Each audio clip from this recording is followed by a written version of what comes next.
বন্ধুরা, আমরা জানি 2026-এ কিছু নতুন মেডিকেল কলেজ আমাদের পশ্চিম বাংলায় আসতে চলেছে। হ্যাঁ, আমাদের পশ্চিম বাংলাতে কিছু নতুন মেডিকেল কলেজ আসতে চলেছে 2026-এ, যেখানে তোমরা অ্যাডমিশন নিতে পারবে এবং কাউন্সিলিং এ পার্টিসিপেট করতে পারবে। এই যে নতুন মেডিকেল কলেজগুলি আসছে আমাদের পশ্চিম বাংলাতে, হ্যাঁ, এই যে নতুন মেডিকেল কলেজগুলি আসছে পশ্চিম বাংলাতে, কোন জায়গাতে আসছে এবং এই নতুন মেডিকেল কলেজগুলিতে তোমরা কি কম ফিজে, তোমরা ডিসকাউন্ট ফিজে তোমরা ভর্তি নিতে পারবে। হ্যাঁ, এখন অবধি যে যে মেডিকেল কলেজগুলো আমাদের পশ্চিম বাংলায় রয়েছে, যদি আমরা একটু সেখানে ভালো করে দেখি, সেখানে প্রাইভেট ম্যানেজমেন্ট করাতে ফিস পায় কিন্তু 1 কোটি টাকার কাছাকাছি। হ্যাঁ, 90-95 লাখ টাকা ফিস রয়েছে প্রাইভেট মেডিকেল কলেজগুলিতে। কিন্তু নতুন মেডিকেল কলেজগুলিতে কি ফিস কম হবে? তারা নতুন কলেজ বলে কি আপনাদেরকে ডিসকাউন্টে ভর্তি নেবে?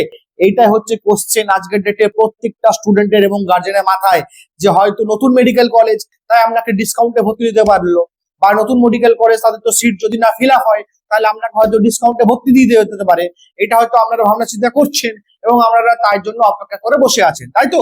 সবসময় মনে রাখতে হবে যে নতুন মেডিকেল কলেজগুলি আসছে, তাদের যে পরিকাঠামো এবং ফি স্ট্রাকচার, এটা সম্পূর্ণ দেখার দায়িত্ব কিন্তু WBMCC, west Bengal medical counselling committee. হ্যাঁ, west Bengal medical counselling committee তাদের ফিজ ইনফ্রাস্ট্রাকচার দেখে, তাদের কোয়ালিটি অফ এডুকেশন দেখে তারা কিন্তু ফি স্ট্রাকচার ডিসাইড করে। হ্যাঁ, আপনারা দেখবেন পশ্চিমবাংলাতে যে TPP মডেলের যে মেডিকেল কলেজগুলি রয়েছে, তাদের ফিজ একটু তুলনামূলকভাবে কম থাকে, মোটামুটি ওই 80-85 লাখ টাকা ফিজ থাকে। কিন্তু সবাই তো সেখানে চান্স পায় না, যেহেতু পশ্চিমবাংলাতে মেডিকেল কলেজ খুবই কম, সেখানে অনেক স্টুডেন্ট চান্স পায় না। তাই তারা এটা ভাবে যে নতুন মেডিকেল কলেজগুলি আসছে মানে তারা সেখানে চান্স পেয়ে যাবে এবং তারা সেখানে ডিসকাউন্ট ফিজে, যা ফিজ আছে তার থেকে কম ফিজে ভর্তি নিতে পারবে। এই জায়গাটা হলো কিন্তু আসল রহস্য। আমাদেরকে জানতে হবে, একটা কলেজ যখন তারা পারমিশন পায়, তাদেরকে ফি স্ট্রাকচারের পারমিশন দেয় WBMCC, কিন্তু মনে রাখতে হবে কোনো কলেজ তারা অফিসিয়ালি ফিস ডিসকাউন্ট আপনাকে দিতে পারে না। হ্যাঁ, কোনো কলেজ আপনাকে অফিসিয়ালি কোনো ফিস ডিসকাউন্ট দিতে পারে না। তাদের কাছে গভর্নমেন্টের যে পারমিশনটা আছে, ধরুন একটা কলেজের ফিস হচ্ছে 99 লাখ, সেখান থেকে হয়তো আপনাকে কেউ বলছে 80 লাখে হয়ে যাবে, বা আপনি হয়তো মনে মনে ভাবছেন তাদের ফিস হয়তো তারা নতুন মেডিকেল কলেজ আপনাকে কমে নিয়ে নেবে। এটা সম্পূর্ণ কিন্তু ভুল ধারণা। হ্যাঁ, কোনোদিন কোনো কলেজ তারা চাইবে না তারা 1 কোটি টাকার ফিস আপনার কাছ থেকে 90 লাখ টাকা তার কাছ থেকে নেবে, তোমার কাছ থেকে 80 লাখ টাকায় নেবে। বা তোমাকে যে বলছে জানবে তোমাকে সম্পূর্ণ মিথ্যা কথা বলছে, তারা তোমাকে ফ্রড করার জন্য বলছে। কারণ একটা কলেজের কাছে পারমিশন থাকে যে তারা আপ টু যে পারমিশনটা তাদেরকে সরকার থেকে দিয়েছে, যে তুমি এখানে 1 কোটি টাকা ফিস নাও, তোমার কাছ থেকে কিন্তু তার 1 কোটি টাকাই নেবে। এবং কোন কলেজের অফিসিয়াল ব্যক্তি, যখন আপনি কলেজে ভিজিট করবেন, কোন অফিসিয়াল ব্যক্তি কিন্তু আপনাকে কোনো ডিসকাউন্টের কথা বলবে না। আপনি যদি কোনো কলেজে যান দেখতে পারবেন কোনো ডিসকাউন্ট বলবে না। ডিসকাউন্ট কারা বলে?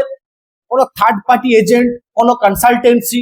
ধরুন একটা কলেজে 1 কোটি টাকা ফিস আছে, আপনাকে বলছে আমি আপনাকে 90 লাখে করিয়ে দেবো, আমি আপনাকে 95 করে দেবো। আপনি তো ভাবছেন আমরা 5 লাখ টাকা কম হয়ে যাচ্ছে, আপনি ভাবছেন আমরা 10 লাখ টাকা কম হয়ে যাচ্ছে, কিন্তু আপনার অ্যাডমিশন তো হয়ে যাবে, সিট অ্যালটমেন্ট এসে যাবে।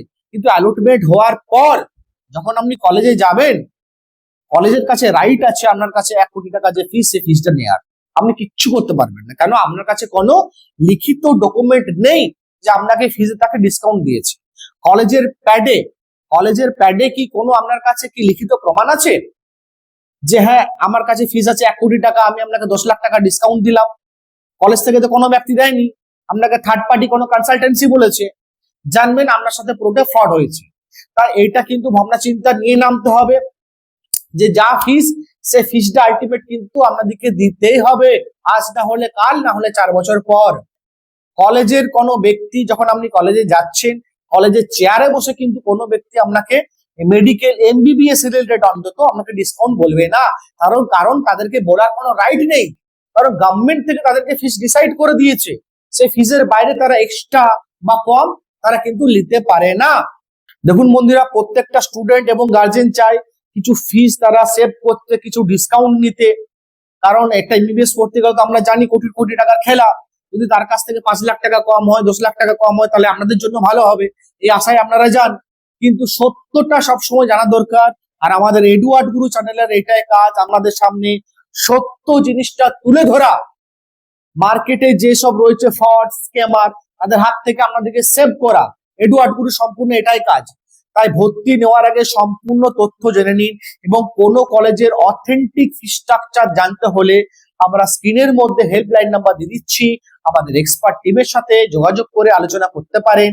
যা ফিস সে ফিজে অ্যাডমিশন হবে, আমরা গাইড করতে পারি আপনাদেরকে কি যে আপনারা কিভাবে সে কলেজে যাবেন, কিভাবে কাউন্সিলিং করবেন, এইগুলি কিন্তু আমরা হেল্প করতে পারি। কিন্তু ফিজে কোনো ডিসকাউন্ট কেউ দিতে পারে না, এটা সম্পূর্ণ বেআইনি। এবং আরেকটা ভুল ধারণা যেটা আপনাদের মাথায় থাকে যে একটা নতুন কলেজ বলে হয়তো তাদের সিট খালি থাকবে, একটা কথা মাথায় রাখবেন যে এমবিবিএস এর সিট কিন্তু কোনোদিন খালি যায় না। হ্যাঁ, আজ অব্দি যায়নি, আমরা দেখছি এত বছর আজ অব্দি সিট খালি যায়নি, বরং স্টুডেন্ট প্রচুর রয়েছে, তাদের কাটা ম্যাচ করেনি, তারা অ্যালটমেন্ট পায়নি, ভর্তি নিতে পারেনি, কিন্তু সিট কোনোদিন খালি যায়নি।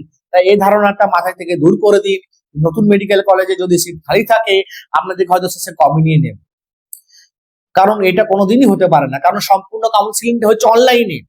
আপনার যা স্কোর এসছে সে স্কোর অনুযায়ী কাট অফ ম্যাচ হলে তবেই আপনার কলেজে সিট অ্যালটমেন্ট আসবে। এবং কমে আপনার কাছে কি করে নেবে, কারণ আপনার থেকে তো বহু আরো ভালো ভালো স্টুডেন্ট তারা ওয়েট করছে টাকা নিয়ে। তো সেই জায়গায় দাঁড়িয়ে সিট খালির কোনো প্রশ্নই নেই, এটা মাথা থেকে দূর করে দিন। আর ফিস কম তো কোনোদিন হতেই পারে না, আপনাদের হয়তো কমে ভর্তি করিয়ে দেবে আপনার এজেন্ট বা কনসালটেন্ট, তো আলটিমেট 4 বছর পর দেখবেন কলেজ আপনার কাছ থেকে ফুল ফিস নিচ্ছে।